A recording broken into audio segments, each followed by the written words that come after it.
अस्सलामुअलैकुम friends, this is Syeda Noorulan. Friends, हम लोग क्या समझते हैं कि नेटिव स्पीकर्स बहुत अच्छी इंग्लिश बोलते हैं। वो इसलिए कि उनका ये इन्वायरमेंट उन्हें जो बचपन से मिला है, इसलिए वो इंग्लिश अच्छी बोलते हैं। और उनकी मदर टंग है, वो इसलिए इंग्लिश अच्छी बोलते हैं। तो बहुत से जो ये नेटिव स्पीकर्स हैं वो भी फास्ट इंग्लिश तो बोल लेते हैं, पर अच्छी बेहतर इंग्लिश हर कोई नहीं बोल सकता है। क्यों नहीं बोल सकता है? क्योंकि हम भी अपनी मदर टंग में बहुत सी मिस्टेक्स करते हैं, इसी तरह वो भी करते हैं। इसी हम जैसे इंसान हैं वो भी इंसान हैं, वो भी ऐसे ही सीखते हैं दूसरी लैंग्वेजेस को जैसे हम सीखते हैं। और लैंग्वेज को लैंग्वेज समझें। जब हम अपना आइडिया डिलीवर करना चाहते हैं लोगों तक, तो फ़र्क नहीं पड़ता किस ज़ुबान से कर रहे हैं, पर थोड़ी मेहनत लगती है दूसरी ज़ुबान में, क्योंकि बचपन में हमें जो हमारी उर्दू हिंदी लैंग्वेज होती है वो हमारा इन्वायरमेंट मिला होता है, तो उसमें हम ग्रो करते हैं, तो हम सीखते हैं, बहुत सी तरह से सीख जाते हैं, इजीली सीख जाते हैं। और उसके लिए हमें सोचना समझना वक्त लगाना नहीं पड़ता। पर जब इन्वायरमेंट नहीं मिलता, हमें कभी अपने बच्चों को या खुद को सिखाना होता है, तो हमें इन्वायरमेंट वो बनाना पड़ता है।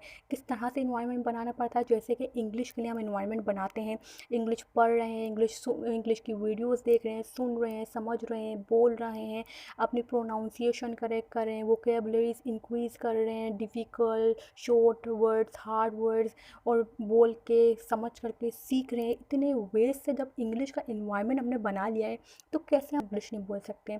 हम जब इंग्लिश बोलेंगे, हमारा हमारा जो टास्क क्या है वो है, हम इंग्लिश बोल नहीं, प्रॉब्लम है इंग्लिश बोलना है। और इंग्लिश बोलना ये है कि मिरर में बोल लिया, अब घर में बोल लिया, प्रैक्टिस होकर डे बाय डे हम उससे इम्प्रूवमेंट करे जा रहे हैं, सीखे जा रहे हैं। वक्त अब बहुत ज़्यादा गुजर गया, जैसे कि हमें बहुत टाइम हो गया सीखते हुए, पर हम लोगों के सामने बोलने से डर रहे हैं। हम बोल कॉन्फिडेंस नहीं है ना, कि लोग क्या बोलेंगे, लोग बातें बनाएंगे, मजाक उड़ाएंगे, मैं रुक जाऊंगा, मेरे दिमाग में वर्ड्स नहीं आएंगे, सेंटेंसेस नहीं आएंगे, अगर मैं सोचूंगा लोग मुझ पर हंसेंगे। ये सारी चीज़ें हम सोचते हैं, जो वाकई में सच भी है किसी हिसाब से, पर किसी हिसाब से सच नहीं भी है। क्योंकि हम जितना अपने आप को नेगेटिव वर्ड्स, नेगेटिव सेंटेंस बोलेंगे, तो हम डीमोटिवेट होंगे। ना हमें दूसरों को बोलना चाहिए, ना दूसरों के बारे में ऐसा सोचना चाहिए, ना अपने बारे में ऐसा बोलना चाहिए, ना सोचना चाहिए। अपने आप को हमेशा मोटिवेटेड रखें, पॉजिटिव सोचें और माहौल खुद बनाएं। क्योंकि लोगों की जो स्पॉटलाइट होती है वो उन्हीं के ऊपर होती है। वो बोलते हैं, वो अपने बारे में सोच रहे होते हैं, वो हमें सिर्फ 20% सुन रहे होते हैं, समझ रहे होते हैं, उन्हें नहीं पता होता कि हम क्या सोच रहे हैं, क्या समझ रहे हैं। अगर हम कॉन्फिडेंटली बिहेव करेंगे तो कोई भी कुछ नहीं कर सकता, क्योंकि सब इंसान हैं, सब बिगिनिंग में ऐसे ही होते हैं। जो आप पे हंस रहे होते हैं वो भी इन्हीं इन्हीं इसी माहौल में हैं, वो भी ऐसे ही सीखते हैं, वो भी ऐसे ही डरते हैं। सेम सिचुएशन है, बस ऐसा बिहेव करें। मुझे याद है जब मैंने फ़र्स्ट टाइम प्रेजेंटेशन दी कॉलेज में, मैं बहुत डरी हुई थी, और मैंने देखा बहुत सी लड़कियों ने प्लान बनाया हुआ है कि आज इस पे हंसना है, और मेरा बहुत मजाक बनाने लगी जब मैं प्रैक्टिस कर रही थी। तो पर मैंने उनसे कहा कि तुम मुझ पे हंसोगी तो मैं तुम पर भी हंसूंगी जब तुम वहाँ पे जाओगी। तो उसके बाद उन लोगों ने इतना चूँ भी नहीं किया, और मैं डरी हुई थी, पर मैंने ऐसे बिहेव किया, मैं नहीं डरी थी, और मैंने अपनी प्रेजेंटेशन थी और आ गई। उन लोगों ने बोला तुमने तो बहुत ज़्यादा अच्छी दी है। तो वो जाके कंफ्यूज हो रही थी फिर, क्योंकि शायद मैं कुछ रिएक्शन ना कर दूँ, पर मैंने कहा था तुम करोगी तो मैं करूँगी। तो ये हिसाब था मेरा उनके साथ। आजकल तो सॉल्यूशन इतना आ गया कि आप गूगल पे देखेंगे आर्टिकल्स इतना इंग्लिश के हवाले से, यूट्यूब पे देखेंगे इंग्लिश की वीडियोस इतनी हैं, कार्टून्स के थ्रू आप सीखें। वहाँ पे ग्रामर और प्रेजेंट टेंस का इस्तेमाल किया जाता है, तो वो भी अच्छे होते हैं। वहाँ बच्चे क्योंकि कार्टून देख रहे होते हैं, वहाँ से सीखते हैं, समझते हैं, लर्न करते हैं। तो इतने तरह से आप इंग्लिश सीख सकते हैं। आज के दौर में आई थिंक अकेडमी या किसी इंस्टीट्यूशन जाने से बेहतर ये सारे तरीके हैं, क्योंकि वहाँ पे आपको कोर्सेस मिल जाएंगे, आप सीख लेंगे। पर वो बात नहीं होगी जो आप स्पीकिंग करके, प्रैक्टिस करके, लोगों से बातचीत करके ही सीख पाएंगे, और अपने कॉन्फिडेंस को बढ़ा के खड़े होकर किसी प्लेटफॉर्म पर ही सीख पाएंगे। आपको डरना नहीं चाहिए, छुपना नहीं चाहिए, पीछे हटना चाहिए कि रीडिंग से डर रहे होते हैं।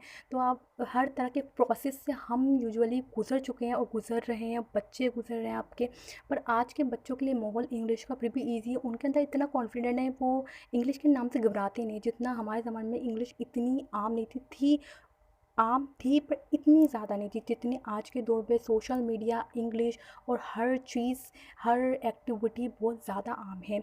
तो आपको अपने खौफ से निजात पानी चाहिए, अपने कंफर्ट ज़ोन से बाहर आते हुए, डर को फेस करते हुए इंग्लिश या किसी भी लैंग्वेज को इस तरह सीख सकते हैं। हम मदर टंग में भी मिस्टेक्स करते हैं, इसमें कोई मसला नहीं है, सब करते हैं। अपने ऊपर इतनी बड़ी स्पॉटलाइट मत रखें कि खुद ही घबरा जाएं। बस अपने आप को पॉजिटिव बोलें, पॉजिटिव सोचें, रिलैक्स रहें, मोटिवेटेड रहें।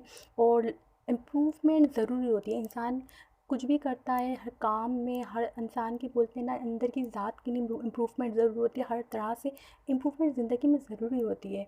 कोई भी चीज़ कभी पूरी तरह ना परफेक्ट हो सकती है, ना कोई इंसान पूरी तरह सब कुछ कर सकता है, ना कोई इंसान एक चीज़ पर ही पूरी तवज्जो कर सकता है। ये कॉमन सी बातें हैं। आजकल तवज्जो भी बहुत, फोकस जो अटेंशनल स्पेस है ये भी बहुत कम रह गई है। तो ये बात तो हम पढ़ते सीखते आए हैं बुक्स के थ्रू। चलें फ्रेंड्स, आई होप कि वीडियो आप लोगों को अच्छी लगी होगी और अपने फ्रेंड्स के साथ ये वीडियो शेयर करेंगे। सो फ्रेंड्स, ये अपने फ्रेंड्स के साथ ज़रूर शेयर करें और वीडियो अच्छी लगे तो लाइक करें, कमेंट में अपना फीडबैक दें और वीडियो को शेयर करें और चैनल को सब्सक्राइब करें। अल्लाह हाफिज़, take care and remember me in your precious prayers always. Then we will meet in the next great video.